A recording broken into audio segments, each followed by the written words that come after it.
Hallelujah. യേശുവേ നന്ദി, യേശുവേ ആരാധന. എൻ്റെ പ്രിയപ്പെട്ട സഹോദരങ്ങളെ, ആത്മാവിൻ്റെ ദൂത് എന്ന ശുശ്രൂഷയിലേക്ക് യേശുവിൻ്റെ നാമത്തിൽ നിങ്ങളെല്ലാവരും സ്നേഹപൂർവ്വം ഞാൻ സ്വാഗതം ചെയ്യുന്നു. ഒരുമിച്ച് പറഞ്ഞ ഹല്ലേലൂയ. നിങ്ങൾക്ക് എല്ലാവർക്കും സുഖമാണെന്ന് ഞാൻ കരുതുന്നു.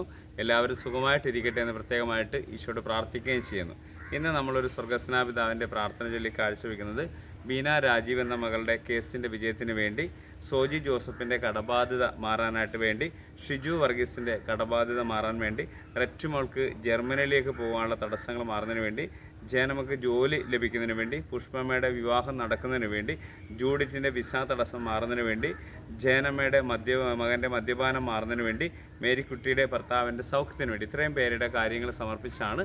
അതോടൊപ്പം ഈ വീഡിയോ കാണുന്ന നിങ്ങളുടെ ഓരോരുത്തരുടെ നിയോഗങ്ങൾ സമർപ്പിച്ച് നമുക്ക് പ്രാർത്ഥിക്കാം. സ്വർഗസ്നായ ഞങ്ങളുടെ പിതാവേ, അങ്ങയുടെ നാമം പൂജിതമാകണമേ, അങ്ങയുടെ രാജ്യം വരണമേ, അങ്ങയുടെ തിരുമനസ് സ്വർഗത്തിലെ പോലെ ഭൂമിയിലുമാകണമേ.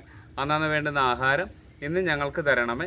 ഞങ്ങളോട് തെറ്റ് ചെയ്യുന്നവരോട് ഞങ്ങൾ ക്ഷമിക്കുന്ന പോലെ ഞങ്ങളുടെ തെറ്റുകൾ ഞങ്ങളോട് ക്ഷമിക്കണമേ. ഞങ്ങളെ പ്രലോഭനങ്ങൾ ഉൾപ്പെടുത്തരുതേ, തിന്മയിൽ നിന്ന് ഞങ്ങളെ രക്ഷിച്ചുകൊള്ളണമേ. ഹല്ലേലൂയ. യേശുവേ നന്ദി, യേശുവേ ആരാധന. എൻ്റെ പ്രിയപ്പെട്ട സഹോദരങ്ങളെ, ഇന്ന് നമ്മൾ ധ്യാനിക്കുന്ന വചനഭാഗം വിശുദ്ധ മർക്കോസിൻ്റെ സുവിശേഷം 8-ാം അധ്യായം 29-30 തിരുവചനങ്ങൾ. അവൻ ചോദിച്ചു, എന്നാൽ ഞാൻ ആരാന്നാണ് നിങ്ങൾ പറയുന്നത്? പത്രോസ് മറുപടി പറഞ്ഞു, നീ ക്രിസ്തുവാണ്. തന്നെക്കുറിച്ച് ആരോടും പറയരുതെന്ന് അവൻ അവരോട് കൽപ്പിച്ചു. ഹല്ലേലൂയ. ഇത് വിശ്വാസ പ്രഖ്യാപനത്തെക്കുറിച്ചാണ് അല്ലേ? പത്രോസിൻ്റെ വിശ്വാസ പ്രഖ്യാപനമാണ്. ഈശോ ചോദിക്കുന്ന ഓരോരുത്തരോടും വ്യക്തിപരമായ ചില അഭിപ്രായങ്ങൾ ഈശോ ചോദിക്കണം. അപ്പോഴാണ് ജനങ്ങൾ ആരാണെന്ന് പറയണം. അപ്പോൾ ജനങ്ങൾ പറയുന്ന ഭാവം കേട്ട് അപ്പോഴാണ് ഈശോ ചോദിക്കുന്നത്, എൻ്റെ കൂടെ നടക്കുന്ന നിങ്ങൾ എന്നെ എങ്ങനെ മനസ്സിലാക്കുന്നു, എങ്ങനെ നിങ്ങൾ എന്നെ അറിയുന്നു? ഈ ഒരു കാഴ്ചപ്പാടിൽ നിന്നുകൊണ്ടാണ് പത്രോസ് പറയണത്, നീ ജീവനുള്ള ദൈവത്തിൻ്റെ ക്രിസ്തുവാണ്. ഇത് പറഞ്ഞപ്പോൾ ഈശോ പറയുകയാണ്, എന്നെക്കുറിച്ച് ആരോടും നിങ്ങൾ പറയരുത് അല്ലേ? അപ്പോൾ ക്രിസ്തുവിനെ അറിയുക എന്നുള്ളത് 2-3 രീതിയിൽ നമുക്ക് ക്രിസ്തുവിനെ അറിയാം അല്ലേ?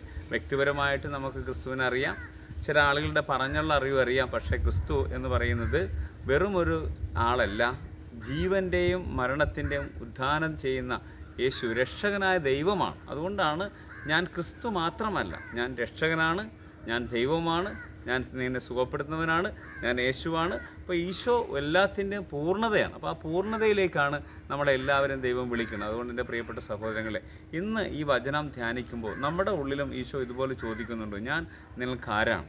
നിങ്ങൾ എന്നെ ഏത് രീതിയിൽ ഏത് കാഴ്ചപ്പാടിലൂടെ കാണുന്നു, എന്ത് കണ്ണുകൊണ്ട് കാണുന്നു അല്ലേ? അപ്പോൾ ദൈവത്തെ നമ്മൾ നോക്കുമ്പോൾ ദൈവം എൻ്റെ രക്ഷകനാണ്, എൻ്റെ എല്ലാ പ്രശ്നങ്ങൾക്കും പരിഹാരമാണ് ഈശോ.